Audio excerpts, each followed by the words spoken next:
Hi students, तो आज हम आरटीपी नवंबर 23 से related obviously corporate and other laws से रिलेटेड क्वेश्चंस डिस्कस करेंगे। And firstly we gonna talk about the case scenario based MCQ and independent MCQ.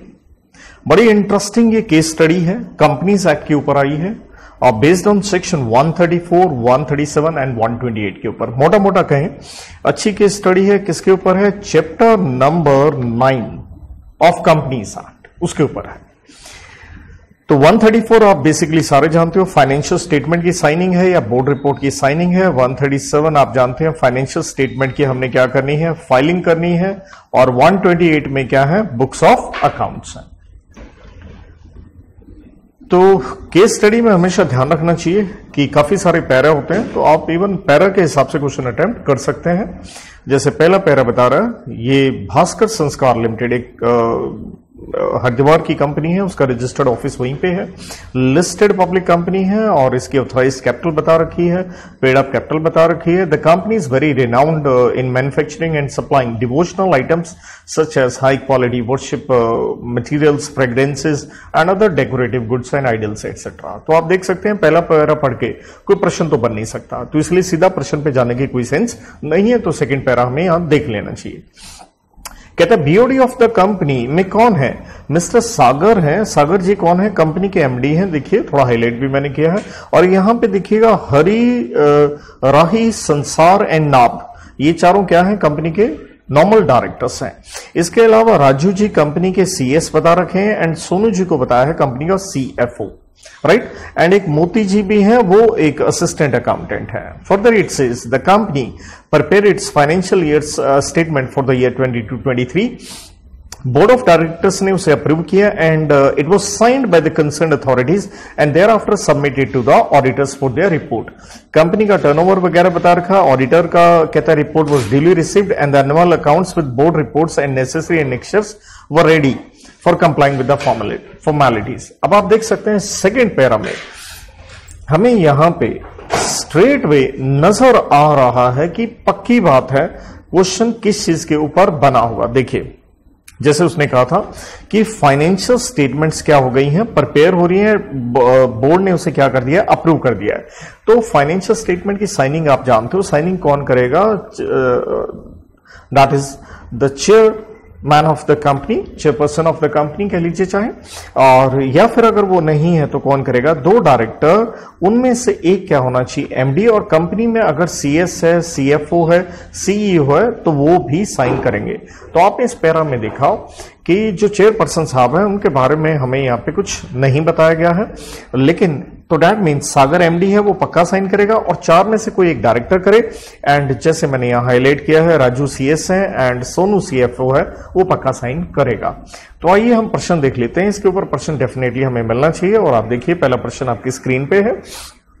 कहता financial statement should be approved by the board of directors signed by the prescribed authorities and submitted accordingly the statement shall be signed bye. तो देखिए यहां पे आपको options दे रखी हैं। एक चीज क्लियर थी, जैसे हमने देखा सागर कौन था?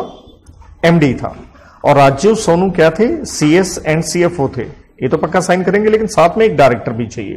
तो दैट मीन्स यहां पे ये तीन लोग बता रखे हैं, इससे तो आंसर चलेगा नहीं क्योंकि टोटल तो चार लोग बनेंगे ही बनेंगे। तो अब राजू सोनू यहां पे भी है, और एक बार देखिए जब दोबारा से नाम हम कंफर्म कर लेते हैं। देखिए एमडी का नाम यहां पे सागर है, तो वो थोड़ा ध्यान रखिएगा। और संसार कौन था? ये एक डायरेक्टर था, राइट। तो एमडी साहब सागर हैं, संसार एक डायरेक्टर है। तो यहां चौथी ऑप्शन में देखो तो सारी सेटिंग सेट आ रही है, क्योंकि यहां पे देखिए उसने थर्ड ऑप्शन में मोती लिया है, तो मोती तो असिस्टेंट अकाउंटेंट है, ये तो आंसर हो ही नहीं सकता। और यहां पे बी ऑप्शन में देखिए सागर का नाम मिसिंग है, so option D is the perfect answer. Then अगला पैरा देख लेते हैं, उसके ऊपर कोई प्रश्न बनेगा तो। कहता है board meeting was called on 25th July and the EGM was fixed on 20th August. At the EGM, financial statement along with the annexures was duly received and adopted by the members present. Moreover, the company could not file. अब देखिए यहां पे प्रश्न बनेगा। कहता company ने file नहीं करी financial statements with the what? ROC. तो स्वाभाविक है हम पढ़ के आते हैं सेक्शन नंबर 137 की फाइनेंशियल स्टेटमेंट आपने ईजीएम के 30 दिन के अंदर क्या करनी होती है, फाइल करनी होती है। तो इसके ऊपर डेफिनेटली एक प्रश्न बनना चाहिए। तो देखिए और एक इसने चीज और पूछ ली है, अगर आप सेकंड क्वेश्चन यहां देखिए, as per the provisions of company law, कहता है board report of the above company is required to be signed by. अगर हम बोर्ड रिपोर्ट की बात करते हैं तो उस पर भी हम ये कहते हैं कि चेयरपर्सन साहब करेंगे, वरना क्या करें, 2 डायरेक्टर, उनमें से एक क्या होना चाहिए, एमडी होना चाहिए। तो एमडी का नाम हम पहले से ही जानते हैं, कौन है, सागर जी है। तो सागर वाली ऑप्शन में अगर आप जाएंगे तो सागर तो 4 ऑप्शन में दिख रहा है, लेकिन साथ में एक डायरेक्टर भी चाहिए। तो यहां देखिए एक नाम बताया हरि का, एक बताया राजू का, एक बताया सोनू का। तो हमें ये देखना है हरि, राजू, सोनू। तो देखिए राजू तो सीएस था, वो तो हो नहीं सकता। सोनू कौन है, सीएफ है, वो भी हो नहीं सकता। तो राजू सोनू नहीं होगा। यहां पे देखिए हरि दिख रहा है आपको, तो Hari is the good option, एक डायरेक्टर हो गया।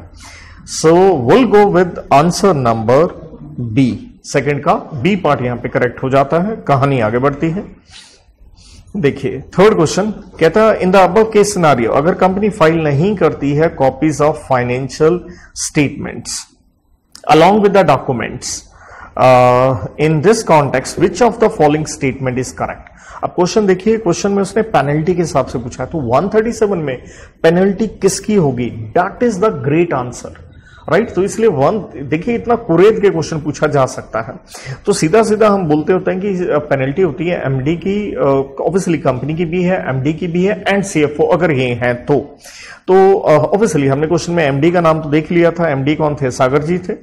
और सीएफओ भी हमने देख लिया था। सीएफओ का नाम अगर हम दोबारा एक बार चेक कर लें तो देखिए यहां पे सीएफओ का नाम आपके सामने है, सोनू।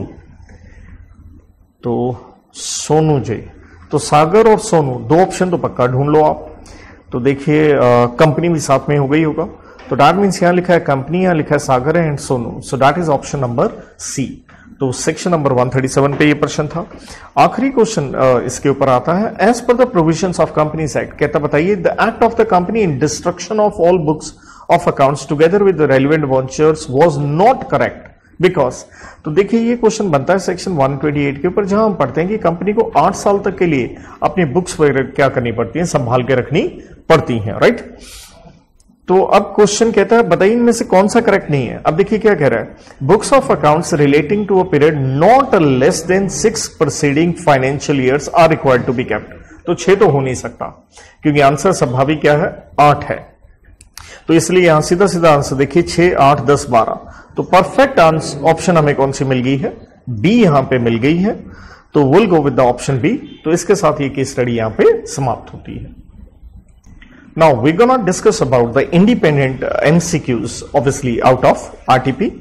तो इंडिपेंडेंट में पहला प्रश्न हमारे सामने इंटरप्रिटेशन ऑफ स्टैट्यूट का है। कहता है मेथड ऑफ इंटरप्रिटेशन। देखिए आपने रूल्स ऑफ इंटरप्रिटेशन पढ़े हैं, उनमें से एक ही मेथड आपने पढ़ा, अगर आप याद कीजिएगा, बेनिफिशियल कंस्ट्रक्शन, जो कि किसके ऊपर बेस्ड है कि इंप्रूव करनी है हमें, क्या इंप्रूव करनी है, conditions of certain classes of people who are under privilege and not treated fairly in the past. तो सीधा सीधा option number C is the correct answer. तो यही एक मेथड था, वरना देखिएगा हर चीज के साथ हम रूल वर्ड लगाते होते हैं।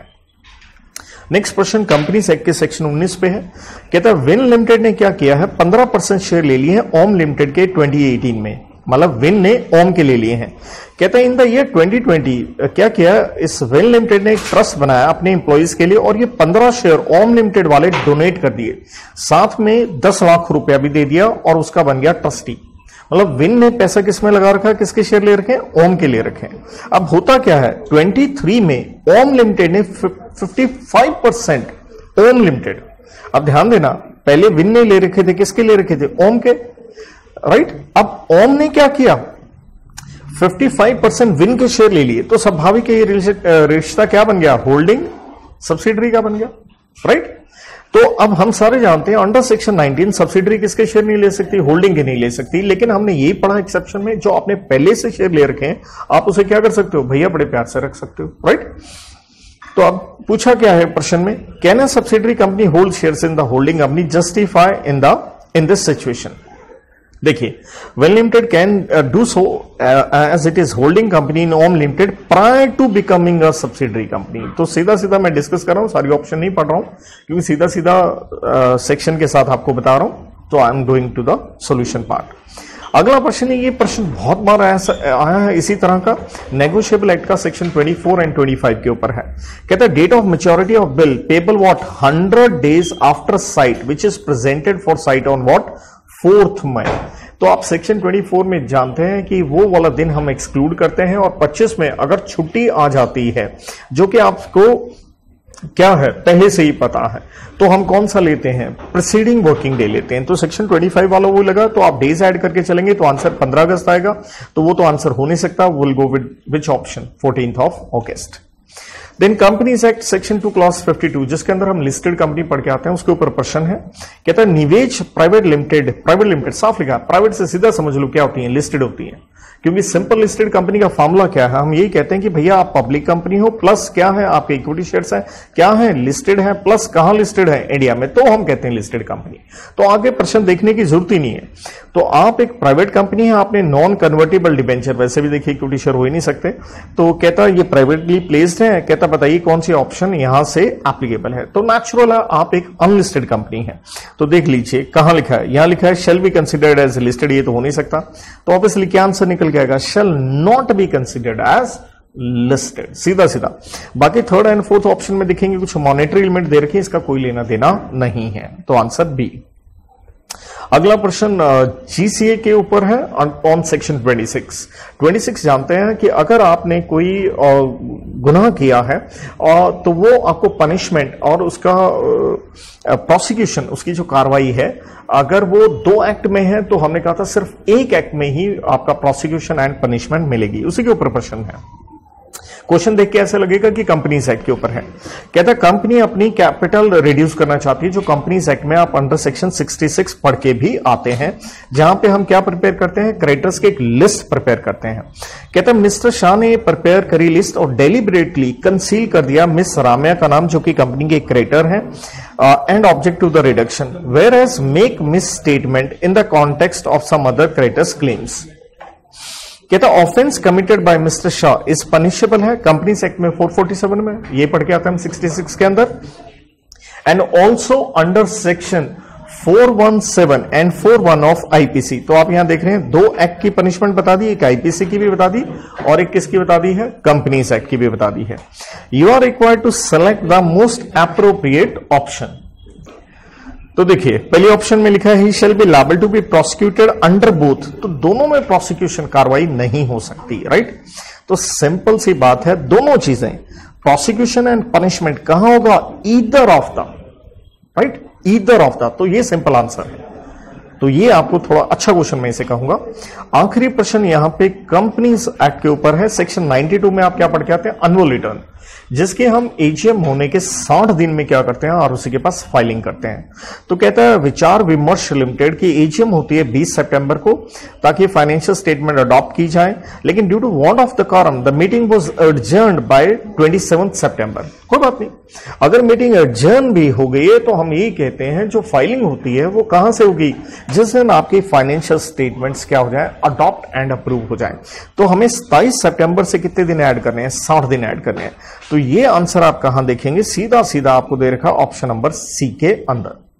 तो इसके साथ हमारा ये पहला हिस्सा आरटीपी डिस्कशन का MCQ, case study and independent MCQ जो बनते हैं मैंने कर दिए। अगले पार्ट में हम डिस्क्रिप्टिव क्वेश्चंस के ऊपर डिस्कस करेंगे। Till then have a good time, thank you.